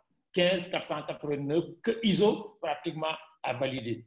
Et ça, Je pense que dans notre pays, qui tient la première et la plus grande école d'archivistique, de bibliothéconomie et de documentation en Afrique francophone, qui pendant 25 à 30 ans a formé tous les spécialistes de tous les pays francophones d'Afrique, jusqu'à Madagascar, jusqu'au même pays lusophone, on a ce qu'il faut, on a l'expertise qu'il faut pour accompagner l'État pour que la volonté, la demande d'information citoyenne, que personne ne peut différer, parce que c'est un droit, la demande d'information citoyenne qui est un avantage autant pour le citoyen que pour les gouvernants, parce qu'on nous parle de bonne gouvernance depuis des années. L'archiviste que je suis dit et répète à longueur de conférences et de rencontres que sans politique nationale de gestion du document administratif, la bonne gouvernance est un simple slogan. Parce que les administratifs, les producteurs d'informations ont la possibilité de bloquer les velléités d'accès à l'information citoyenne parce que le droit ne leur est pas donné, parce que le dispositif n'existe pas, parce que la volonté politique n'existe pas. Je pense donc que Fatou a parfaitement raison. Nous devons de faire en sorte que cette question sur la problématique de l'accès à l'information, d'abord, soit précisée. Précisée en distinguant de manière intellectuelle les questions d'accessibilité, de communicabilité, parce que dans les pays qui ont voté ces lois, en général, la loi s'accompagne d'une autre loi de protection des données personnelles et de protection des intérêts de l'État, mais sans freiner en rien le processus d'accès à l'information. Il faut aussi décloisonner le débat. Décloisonner le débat sur l'accès à l'information, c'est que, comme tu l'as dit tout à l'heure, ce n'est pas un débat politique. Ce n'est pas une question qui interpelle les politiques tout court. Ce n'est pas une demande, c'est une demande citoyenne. Il est différent du droit d'expression, il est différent du droit d'informer. Le droit d'accès à l'information est un droit vital. Fatou a utilisé l'expression, je suis tout à fait d'accord avec, c'est un droit vital. Il faut conforter la volonté politique par le vote de la loi. On a déjà préparé la loi, on a préparé le projet de décret, on a préparé même les instructions, on a même mis en place pratiquement, on a réfléchi sur le mécanisme de transmission, de réponse à la demande. Aujourd'hui, si l'État du Sénégal veut avancer sur les questions de transparence, les questions de performance, les questions de pertinence, bref, les questions de bonne gouvernance, il est temps que notre pays se dote d'une loi d'accès à l'information administrative. Enfin, je pense que si on veut assurer des ressources informationnelles scientifiques de qualité pour pouvoir construire dans la durée des processus dans le domaine agricole, dans le domaine industriel, dans le domaine minier, dans le domaine éducatif, dans tous les domaines, il faut construire des niches de collecte, de traitement, de conservation et d'aptitude à diffuser les informations pour permettre que de génération en génération, les gens se passent les informations valides, les informations stratégiques, et que, parce que ça fait gagner du temps, ça fait gagner en espace, ça fait gagner en pertinence. C'est donc tout le monde à y gagner. Par contre, le fait de ne pas promouvoir l'accès à l'information favorise la rumeur. Quand les gens ne peuvent pas accéder à l'information, ils construisent l'information. Et ils la construisent sur la base de suppositions. Le fait de ne pas se doter de loi d'accès à l'information discrédite, en tout cas éloigne la liaison entre l'État et les citoyens. Les administrés ne se sentent pas concernés parce qu'on leur cache des choses. Et c'est un défi pratiquement à la citoyenneté. Et donc, pour éviter ce que Blaylock, un grand chercheur américain sur cette question, a appelé la rupture de communication entre l'État et les citoyens, entre l'administration, bras séculier de l'État et les administrés, il faut promouvoir l'accès à l'information dans sa dimension juridique, dans sa dimension politique, mais surtout en veillant à la doter des instruments logistiques pour qu'une fois votée, la loi puisse être opératoire. Il ne sert à rien de dire que tous les citoyens sénégalais ont droit à l'éducation s'il n'y a pas assez d'écoles, s'il n'y a pas assez de maîtres, s'il n'y a pas assez de professeurs. Tous les Sénégalais ont droit à la santé s'il n'y a pas assez de centres, s'il n'y a pas assez de professionnels. Eh bien, tous les Sénégalais ont droit à l'information Ça signifie qu'on donne la possibilité légale d'accès à l'information, mais surtout on forme des spécialistes de l'information. Eliman, Fatou, l'information aujourd'hui est la marchandise la mieux vendue et la plus vendue dans le monde. Un grand chercheur ancien de l'information disait qu'il est plus utile aujourd'hui d'avoir les informations stratégiques sur le pétrole, sur le cacao, sur l'arachide, que d'avoir du pétrole et de l'arachide. La preuve, nous qui cultivons l'arachide, c'est des gens qui fixent le prix de l'arachide à partir de Londres. Et parmi ceux qui le fixent, au jour le jour, il y en a qui ne savent même pas si l'arachide est un produit qui pousse dans le sol ou sur un arbre. Mais ils ont les informations stratégiques en temps réel. Ce n'est pas pour rien que c'est en Hollande, à Rotterdam, qu'on fixe le baril du pétrole. Mais parce que c'est là-bas que se trouvent des gens qui ont mis en place des dispositifs de collecte de l'information, de traitement, de conservation, qui en temps réel peuvent vous dire qui a besoin de pétrole, qui a du pétrole, qui est capable de transporter du pétrole, ainsi de suite, de canaliser tout cela et de tirer pratiquement le parti. C'est donc un défi. C'est pourquoi je reviens à la formulation. C'est un enjeu de développement, c'est un enjeu de démocratie, c'est un enjeu de liberté, mais c'est aussi un défi. Et ce défi, notre pays est capable de le relever. Je le dis, je le répète, sur les milliers d'archivistes africains, francophones, disposant d'un diplôme, c'est à l'école de bibliothécaire, archiviste et documentaire de l'Université de Dakar qu'on a formé les 90%. J'ai fait une enquête il y a 10 ans sur les directeurs nationaux de bibliothèques nationales, d'archives nationales, de centres nationaux de documentation scientifique et d'archives ministérielles dans les pays francophones d'Afrique. Les 90% venaient de Dakar. Alors, que des pays qui sont sortis de là se soient dotés de ces lois avec des démarches opératoires et que notre pays ne l'ait pas fait jusqu'à présent, évidemment, procède de ce que certains disent. Quand vous voulez faire quelque chose, allez au Sénégal. Ils ont réglé les problèmes de réflexion, récupéré les rapports et les commissions, enlevez le Sénégal, mettez votre nom et vous appliquez. Nous avons fait ce qu'il faut et nous avons les moyens. Notre société civile de notre pays, nos experts, nos chercheurs, nos enseignants, nos administrateurs, encore une fois, si on donne les moyens légaux et logistiques aux administrations de notre pays, dans les ministères, dans les collectivités locales, dans les sociétés nationales, il sera possible de mettre en place une véritable politique nationale d'accès à l'information administrative, de facilitation de l'accès à l'information scientifique par un réseau de bibliothèques nationales, de centres nationaux de documentation spécialisés, pour faire en sorte que l'information, ressource principale de toute démarche humaine, de conceptualisation, de mise en œuvre et de développement, soit à notre portée. Ce sont des enjeux vitaux, nous avons les moyens, ce sont des défis essentiels, nous avons les moyens.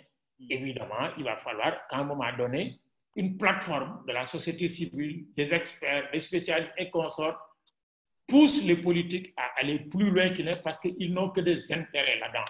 Comme dirait l'autre, promouvoir l'accès à l'information sécurise un gouvernement, quel qu'il soit. Parce que quand les gens sont bien informés, mais ils se comportent en citoyens, c'est-à-dire en tant que responsables.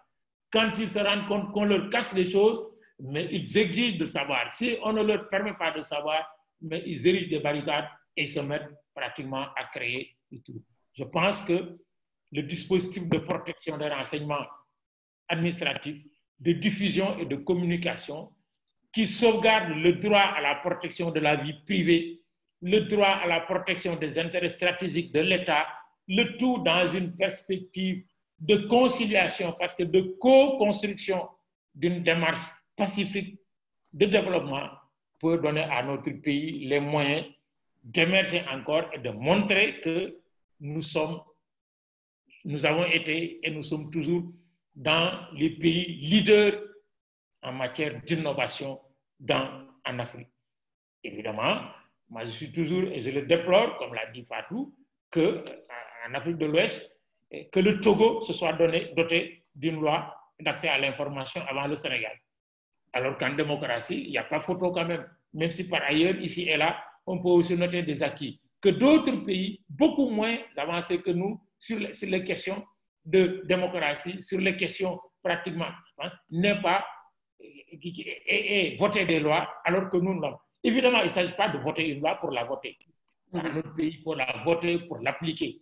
Et pour l'appliquer, le dispositif opératoire de mise en œuvre administrative de l'accès à l'information, il est incontournable. Quand vous allez au Canada, toutes les sociétés publiques dans lesquelles il y a $1 du Conseil du Trésor canadien sont obligés dans leur stratégie de mettre en place un service sous forme de direction, de bureau ou autre d'accès à l'information qu'occupent des archivistes qui travaillent scientifiquement, techniquement, sous la coordination d'une commission nationale d'accès à l'information et qui répondent pratiquement aux demandes citoyennes d'accès à l'information. Autrement, pratiquement, nous avons une administration fermée, comme l'administration française, parce que la France est un grand pays, c'est vrai, qui a fait sa révolution depuis 1789. C'est seulement en 1978 qu'elle a voté sa loi d'accès à l'information, qui était tellement bancale d'ailleurs que 2 années après, il a fallu revenir sur la loi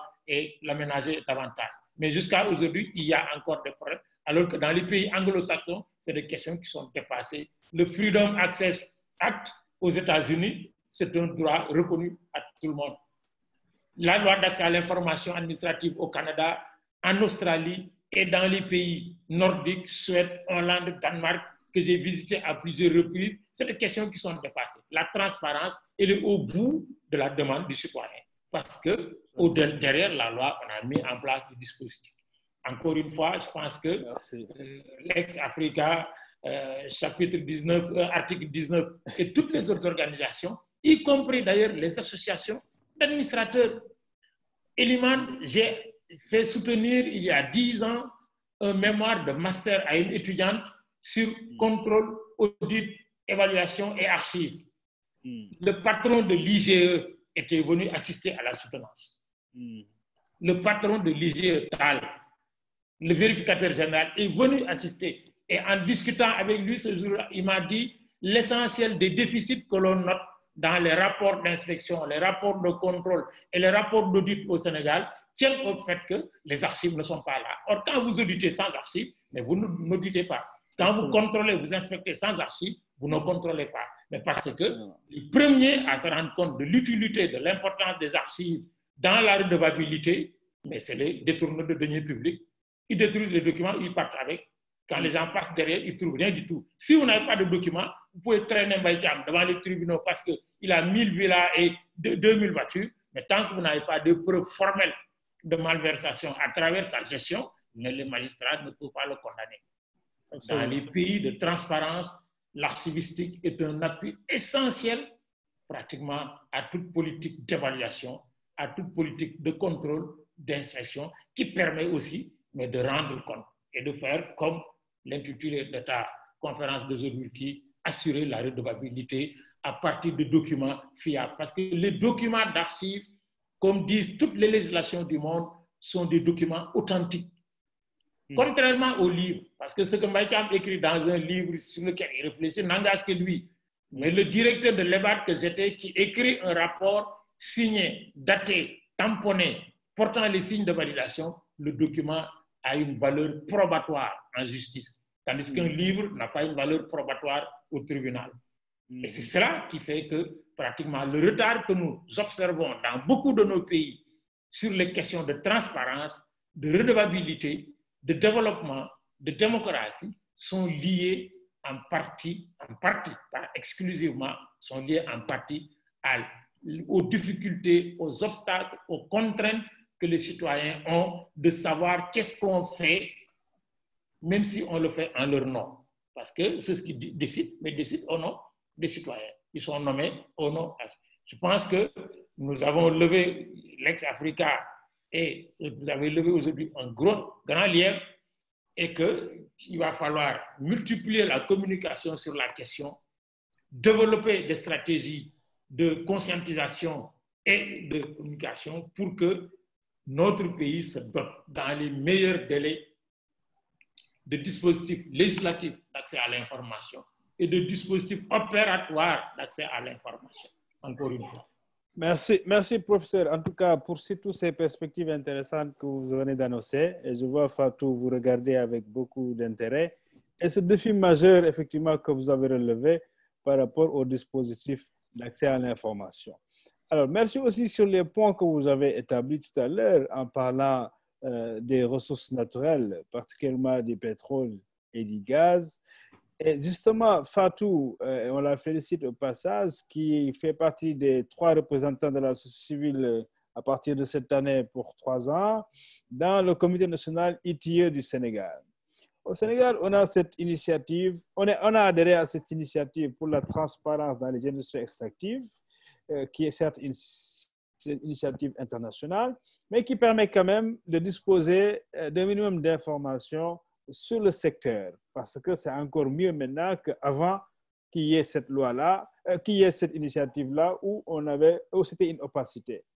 Mais nous savons aussi qu'il y a quand même des avancées comme le nouveau code pétrolier qui, effectivement, même au-delà de l'ITIE qui s'est rattrapé par la suite, avait donc cette disposition qui demandait à ce que tous les contrats soient publiés.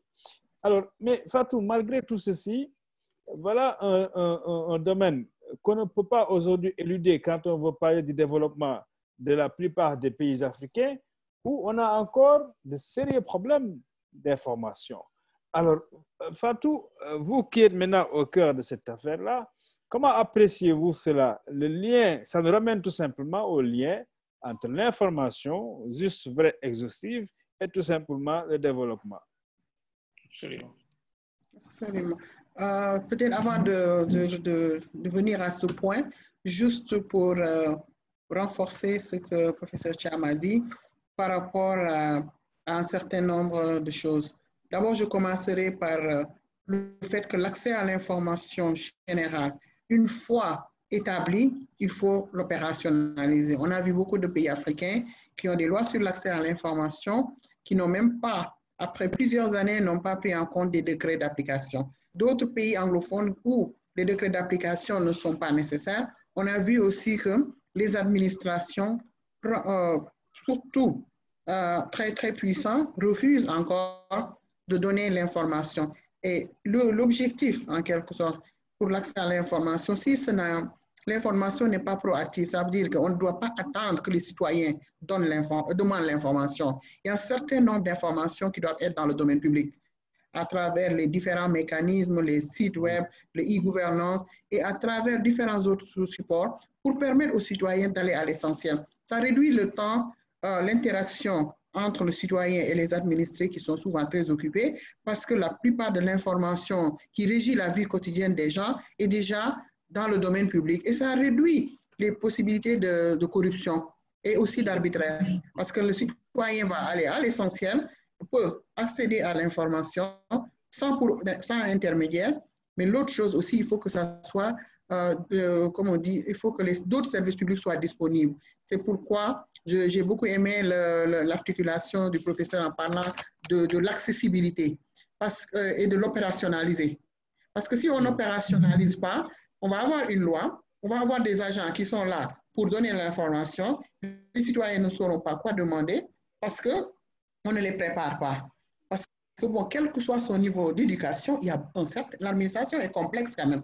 Il y a un certain nombre de choses, si on ne les communique pas de manière quotidienne aux administrés, il y a de fortes chances que les citoyens, ou bien il y a seulement une petite élite qui va pouvoir en bénéficier. Donc, l'obligation doit retourner à l'administration. Ce qu'on appelle les obligations positives de l'administration. Ça veut dire, l'obligation, c'est-à-dire positive, c'est de dire de faire en sorte de créer un climat convenable, un climat favorable pour que la culture de l'accès à l'information, la culture de la transparence puisse s'installer. L'autre point, c'est par rapport aux administrés eux-mêmes et les fonctionnaires qui sont là au cœur de ce système. Parce qu'il faut aussi que ces lois puissent les protéger. Parce que lorsque la loi est claire, ça vous permet de savoir ce que vous donnez et ce que vous ne donnez pas. Et quelles sont les exemptions? Vous êtes déjà préparé, vous avez la loi avec vous qui vous protège, vous avez les outils pour partager et maintenant vous prenez vos responsabilités. Mais aujourd'hui, comme souvent il y a le flou, le fonctionnaire qui arrive ne sait pas qu'est-ce qu'il faut donner ou qu'est-ce qu'il ne faut pas donner. Qu'est-ce qu'il faut mettre comme secret? Qu'est-ce qu'il ne faut pas mettre comme secret? Souvent, les gens, par prudence, refusent de donner tout. Il y a une anecdote, un de nos collègues qui avait fait une analyse un peu en Tanzanie à l'époque disait, il y avait un archiviste qui n'était pas bien préparé, sûrement qui n'était pas très expérimenté. On lui avait demandé de classer des documents confidentiels. Et donc, quand ils ont commencé à reclasser des choses ou faire la recherche, ils se sont rendus compte que même dans le tas de documents qu'ils avaient classés confidentiels à l'époque, il y avait beaucoup de journaux. Il y avait beaucoup de titres. Et donc, c'était confidentiel. Juste pour dire que c'était parce que ça parlait de telle ou telle chose. Et donc, comme on les classait dans les archives, donc la personne mettait le sceau confidentiel. Et quand on a regardé, on s'est dit, on a fait 3 lectures. On s'est dit déjà, la personne n'a pas compris son travail.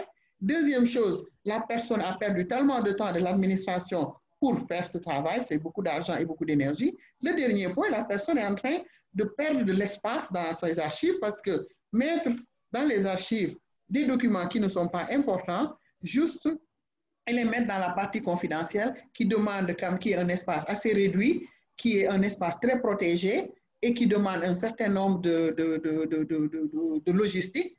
Ça pourrait être juste dans une bibliothèque quelque part, là où on met les journaux pour que les chercheurs puissent savoir ce qui s'est passé, mais le mettre dans la colonne confidentielle, et je pense que sous le contrôle du professeur Chan, lorsqu'on classe des documents confidentiels, il y a un certain nombre de précautions à prendre, il y a un certain nombre de protections et tout ça, et ça fait perdre du temps et de l'argent à l'administration.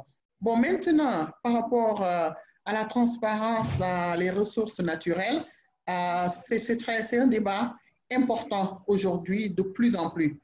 Et je pense qu'on a noté une grande évolution en Afrique.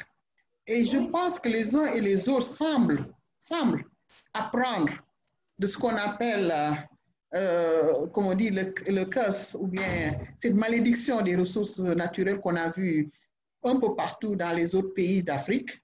Et je pense que de plus en plus des citoyens sont conscients, surtout dans les pays qui viennent de découvrir des énergies, en fait, des ressources, que ce soit le pétrole, le gaz, ou bien les autres richesses, de se dire on doit faire tout pour éviter cette malédiction de ces ressources qui créent l'instabilité, qui polluent notre environnement vital pour le développement, qui renforcent les conflits internes, mais aussi qui nous exposent à la convoitise étrangère qui pourrait attiser des rivalités et qui pourrait nous attirer.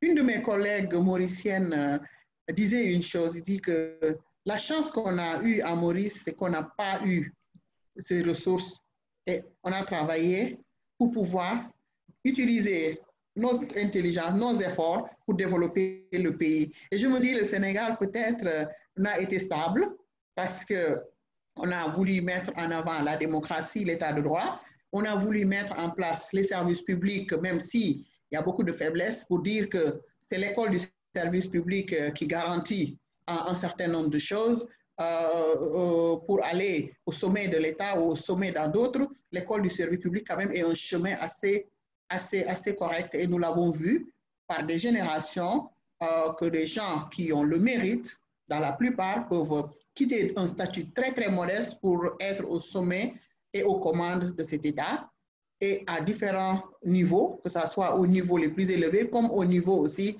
des administrations, la haute administration dans le secteur privé et autres. C'est juste pour dire cette chance-là qui a été là à travers le travail, à travers aussi des valeurs comme l'utilisation de la démocratie, je pense qu'on ne doit pas les oublier. Et ces richesses, souvent, comme on dit, ça rend fou. Ça rend fou parce qu'on se dit, on va bientôt se développer et on va être Dubaï. La plupart des pays africains, je pense que ce mirage n'a pas, il y avait ce mirage et la plupart n'ont pas réussi ce bond économique et ça a créé des divisions. Donc moi, je pense que les outils qu'on a commencé à développer avec la société civile, bien qu'imparfaits, doivent être encore revus. On doit continuer le combat Eliman, pousser les dirigeants à comprendre les enjeux, à comprendre les dangers de la non-transparence, à comprendre aussi davantage ce qui se passe. Regardons ce qui se passe en Angola. Je pense que c'est quand même... Personne ne pourrait imaginer il y a quelques années que Dos Santos partirait, laisserait son poulain, et aujourd'hui, on a vu ce qui se passe avec ses enfants.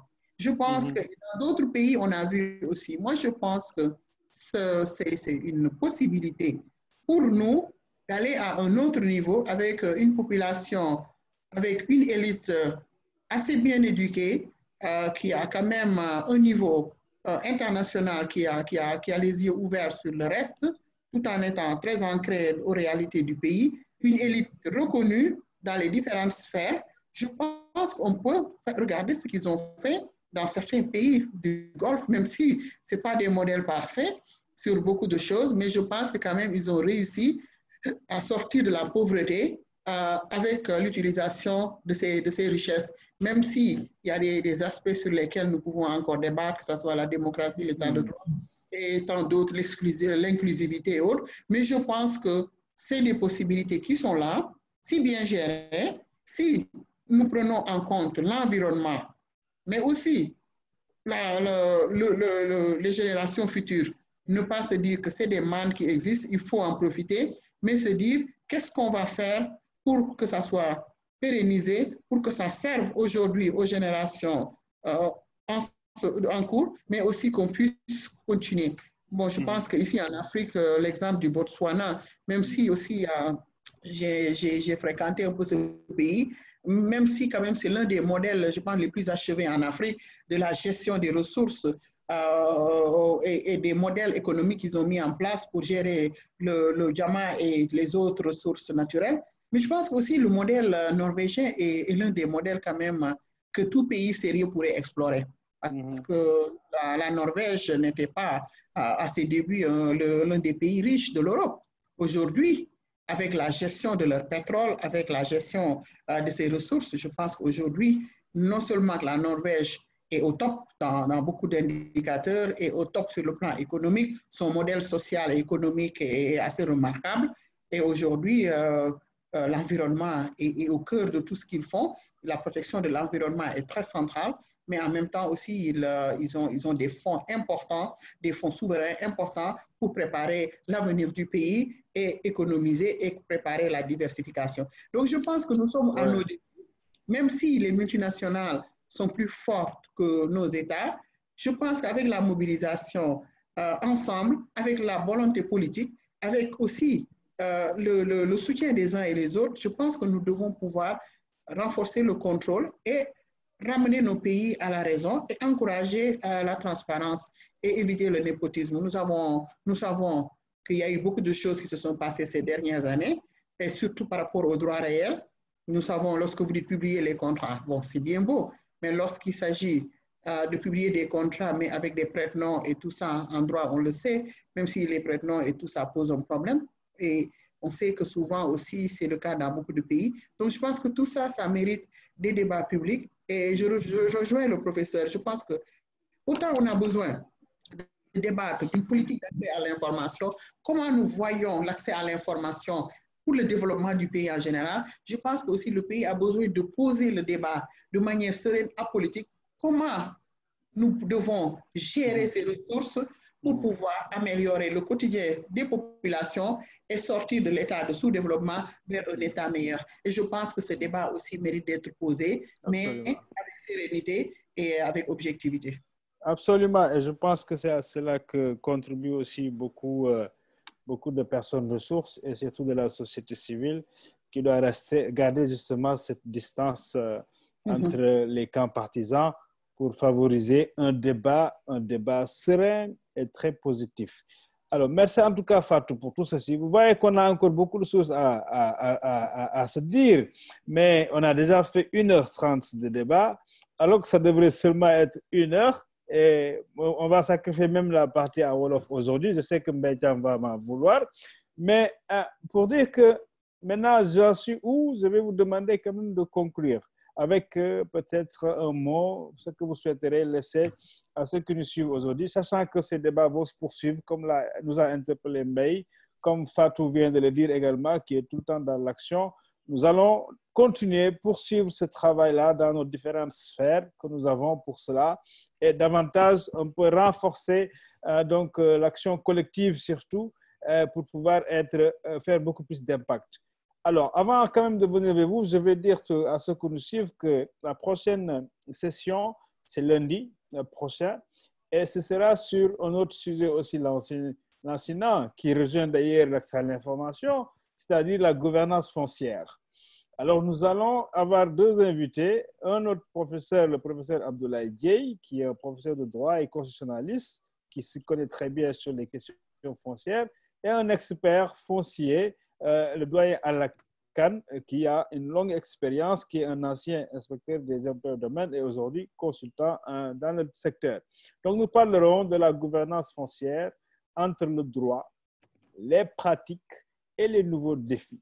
Et donc, c'est une question très actuelle également. Alors, mais je reviens vers vous pour conclure cette session avec vos mots.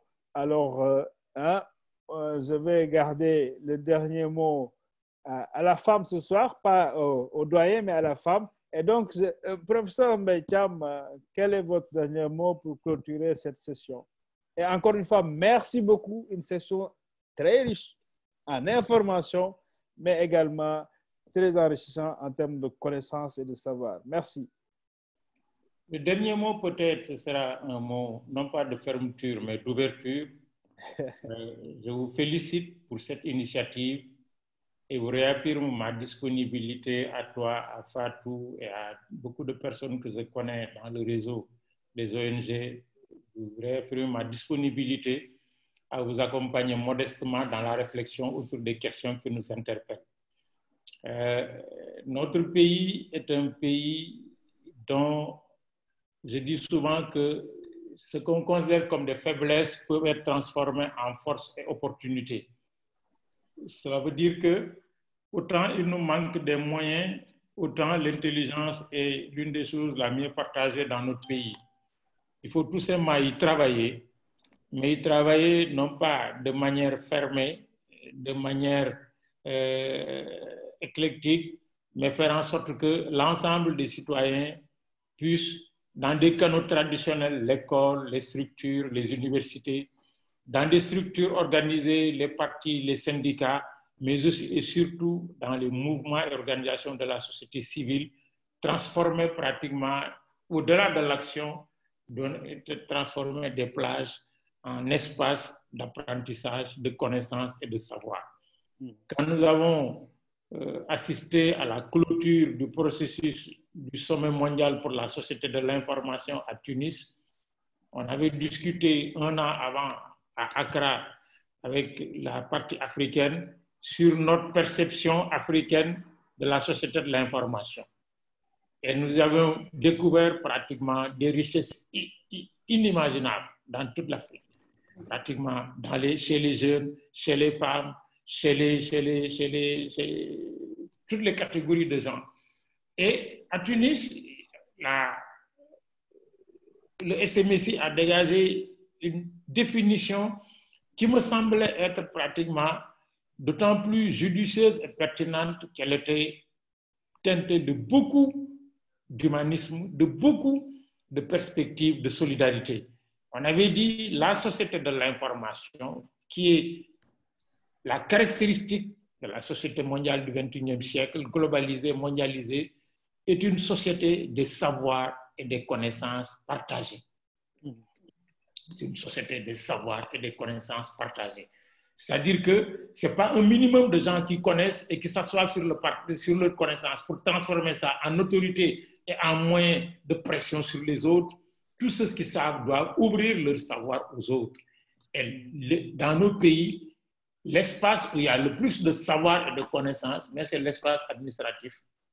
C'est là qu'on montre tous les dossiers à caractère privé comme à caractère public dans le domaine agricole, médical, scolaire, éducatif, sanitaire, sportif, culturel et tout.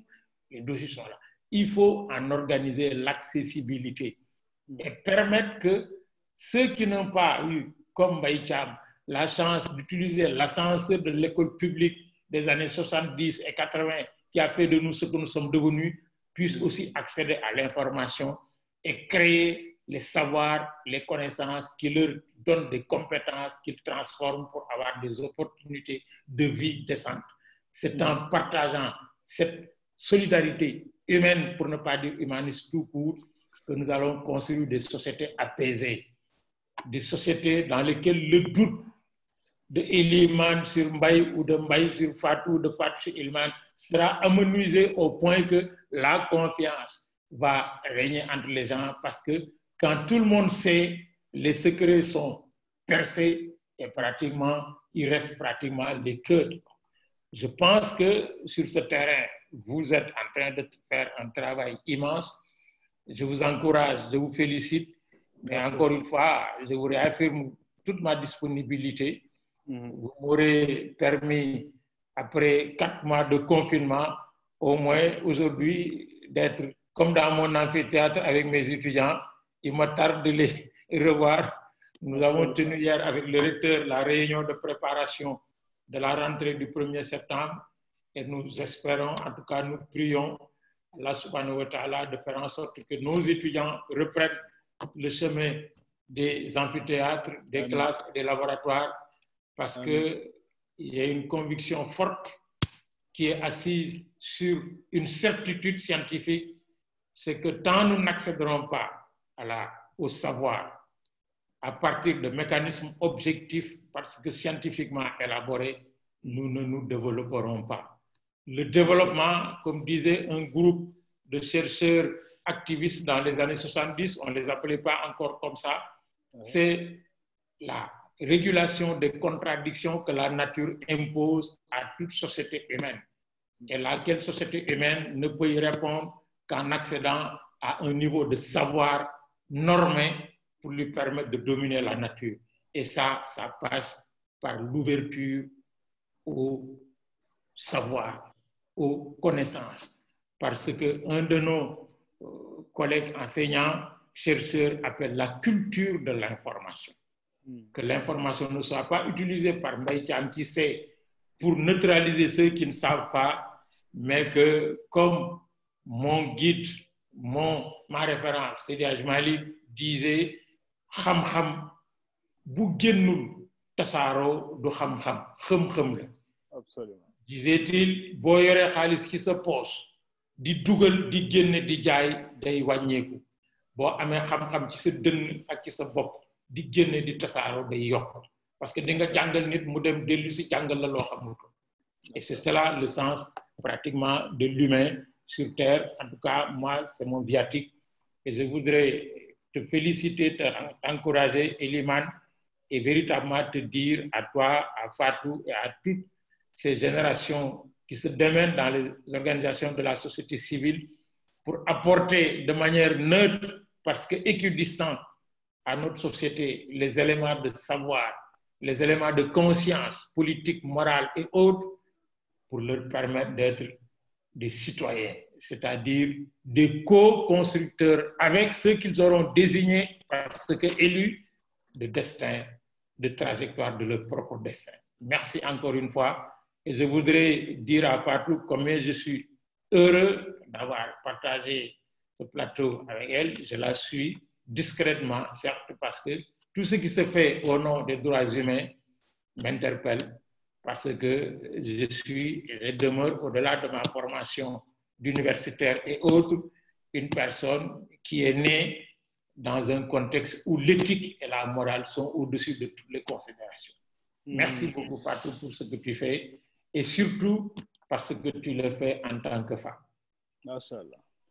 Machallah. Il n'y a rien à dire, juste dire, Fatou, à toi de clôturer cette session. Donc, on ne la ferme pas, comme l'a dit le sage doyen, mais on va se dire au revoir et à très bientôt avec tes mots. Avant qu'elle intervienne, Eliman, je t'enverrai peut-être une note, mais c'est vrai que lundi, c'est très proche, oui. Parce que j'avais travaillé pour la Direction générale des impôts et domaines, oui. Et ça va intéresser ton prochain webinaire, oui. Sur une base de données des textes à caractère fiscal, domanial, cadastral, excellent. Concernant le Sénégal de 1960 à 2012. Excellent. En tout cas, merci encore pour la générosité dont vous faites encore montre une fois. Merci. Je pense que ces mots du doyen nous touchent et nous encouragent et nous poussent encore à avancer et à faire de mieux. Je pense que ce qu'il vient de nous dire aussi montre l'importance du travail qu'on fait, ça veut dire de partager, de renforcer et de pousser nos décideurs à travailler avec la société civile, avec les populations pour le bien-être de nos pays. Je pense qu'avoir des personnes, des bibliothèques, je dirais, comme professeur Cham, avec nous encore pour plusieurs années, je pense que c'est un avantage et nous ne manquerons pas de continuer à venir auprès de vous pour renforcer, échanger, parce que c'est toujours bénéfique de vous entendre et de travailler avec vous. Je suis très, très honorée. Ilimane, vraiment, merci. Nous sommes ensemble, comme on dit, Nyonfa. Et nous sommes dans ce processus depuis des années. Et je pense qu'il n'y a plus à réinventer la roue, comme on dit. Le professeur l'a dit, les travaux ont été bien menés, inclusifs. Pendant 10 ans, il y a eu des consultations avec les deux législatures qui sont passées. Je pense qu'on a commencé en 2011 avec le Parlement. En 2012-2013, il y a eu changement. Avec les dernières élections aussi, on a vu qu'il y a eu changement au niveau de la nomenclature gouvernementale. On avait commencé avec le ministère de la Communication, puis c'est revenu au ministère de la Bonne Gouvernance qui a été créé après la deuxième alternance.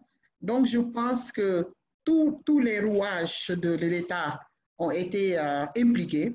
La société civile dans son ensemble a été aussi là-dedans. On a partagé des séminaires à n'en pas finir, des réflexions du comité de rédaction assez inclusif de beaucoup d'organisations, que ce soit des fêtières ou des organisations spécialisées. Moi, je pense qu'avec peut-être les quelques derniers développements dans le secteur, notamment sur les données personnelles et sur l'évolution qu'on a vue aujourd'hui, les commissions d'accès à l'information de plus en plus travaillent ou en quelque sorte travaillent avec la question des données. Donc, c'est vrai que c'est quelque chose qui se fait dans certains pays anglo-saxons. Peu de pays francophones font la même chose. Et il y a beaucoup d'institutions. Et je pense que aussi le fait d'avoir plusieurs institutions qui travaillent sur des sujets connexes, ça n'aide pas aussi au progrès d'un certain nombre de... Donc, je pense que c'est important de trouver des mécanismes aussi pour que ça soit, qu'il y ait des jonctions entre les différentes institutions pour faire avancer les questions d'accès à l'information. Mais c'est vraiment un grand plaisir qu'on puisse discuter de cela. Quand tu m'as invité au début, j'étais un peu appréhensif de l'heure, quoi. Et tout à l'heure, je disais à mon enfant, mais et je dis, il me dit, webinaire à 7 heures. Hein? Je dis, bon, c'est comme une émission. Comme ils ont l'habitude de me voir dans les émissions, j'ai dit, bon, c'est pas un webinaire classique, c'est une émission. Alors, ils disent, d'accord. Donc, c'est juste pour dire, au début, je me dis, qu'est-ce qu'on va faire à 20h30, 21h qui va... Mais après, je me suis dit que bon, c'est quand même très relax. Et c'était très intéressant et inspirant. J'ai beaucoup appris, vraiment. Et ça m'a permis de revisiter les textes, les derniers. Professeur, je pense que je viendrai vers vous bientôt. Donc, pour réviser un certain nombre de documents qu'on avait un peu mis aux oubliettes. Bon, Ilimane, bon vent, nous sommes là, comme tu disais, pour partager. Les équipes sont là, les experts d'Article 19, moi-même. Donc, nous continuons. Donc, on compte aussi sur vous, professeur, pour aussi partager le plaidoyer autour et aussi auprès des autorités. Nous devons continuer ensemble avec les ministères pour vraiment essayer, chaque jour, je le dis dans mes interactions avec les uns et les autres, de dire, bon, vous savez, la Gambie va bientôt avoir une loi sur l'accès à l'information. Il dit, non, mais on va y arriver bientôt. Donc, c'est juste pour dire aussi, bon, quand les pays sont en transition, des fois, c'est beaucoup plus rapide. Mais bon, je pense qu'on a encore quelques mois et espérons que d'ici la fin de l'année ou en début d'année prochaine, qu'on puisse enfin avoir la loi sur l'accès à l'information. C'est un appel aux autorités, à la société civile, aux journalistes, pour qu'enfin qu'on puisse doter le Sénégal d'une loi sur l'accès à l'information qui respecte les standards internationaux, une loi qui permettrait aux autres d'améliorer ce qu'ils font, mais aussi une loi qui sera opérationnalisée, parce qu'après 10 ans, il ne faut pas qu'on attende que le décret soit passé après quelques années. Il nous faut une loi et le décret en même temps. En tout cas, tout est rédigé. Les experts ont déjà dit leur dernier mot. Maintenant, c'est à l'administration de finaliser et de pouvoir proposer ça à différents niveaux pour qu'on puisse l'avoir. Donc, on va continuer. Merci. Et le dernier point sur le digital, comme je pense que c'est quelque chose de crucial et je pense que même post-Covid, il serait important de revisiter nos modèles et aussi de revoir les priorités d'investissement. Je pense que le digital, c'est l'avenir. Aujourd'hui, les pays qui ont investi dans le digital sont en train de récolter les dividendes. Et aujourd'hui, nous l'avons vu, les modèles économiques ont changé. Les milliardaires, je pense que les gens qui étaient en lead sur d'autres business, on a vu ce que les Zoom maintenant, on a vu Zoom, quelqu'un qui avait innové en mettant en place cette plateforme Zoom. On a vu maintenant ce que cela a donné. Donc, je pense qu'il faut renforcer le digital, la protection au niveau des données personnelles, renforcer aussi l'accès et l'accessibilité pour permettre à nos communautés partout dans le Sénégal de pouvoir accéder au savoir à travers de telles plateformes et sur des formats qui leur permettraient aussi de partager ce qu'ils ont. Merci beaucoup. C'est nous qui vous remercions. Donc, c'est toute l'équipe de Citizen Lex derrière qui travaille tout le temps pour préparer ces sessions. Donc, qui vous remercie. Et voilà, c'est vrai que l'heure est un peu tardive, mais comme vous le savez, nous ciblons aussi surtout les jeunes, beaucoup plus jeunes que moi, je veux dire. Hein? Alors, donc là, des sondages sur les heures de pointe nous ont amenés à faire ces webinaires-là à cette heure-ci. Mais bon, c'est vrai que pour certains de nos invités, effectivement, c'est problématique, mais on est heureux d'avoir en tout cas vous, Fatou, et des doyens comme Belcham. Comme on a eu le président Pedro Pérez du Cap-Vert, il faisait beaucoup plus tard là-bas, 1 heure de plus, mais qui est resté avec nous pendant presque 2 heures de débat avec le professeur Abdoulaye Bathily. On ne peut pas vraiment ne pas remercier nos aînés qui sont toujours généreux et disponibles pour accompagner davantage les plus jeunes. Et ensemble, dans cette solidarité intergénérationnelle, nous transformerons les choses, Inch'Allah. En tout cas, merci encore une fois au nom de toute l'équipe de Citizen Lake et à très bientôt. Et au revoir à la prochaine session. Vous allez retrouver certainement Fanta lundi prochain. Merci et au revoir. Allez, au revoir. Au revoir.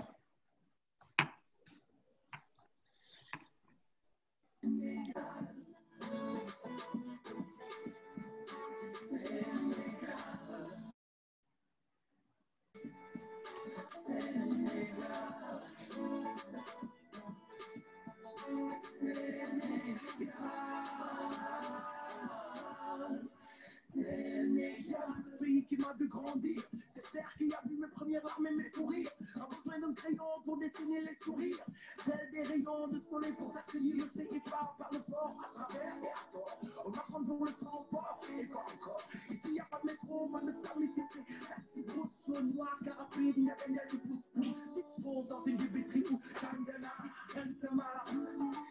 La terre ne dort pas, elle danse avec tout son salaire malgré les coupures d'électricité, d'eau et la galère. Une pensée pour les frères qui ont coulé dans l'Atlantique, même si j'ai la chance de revenir, ma blessure est authentique.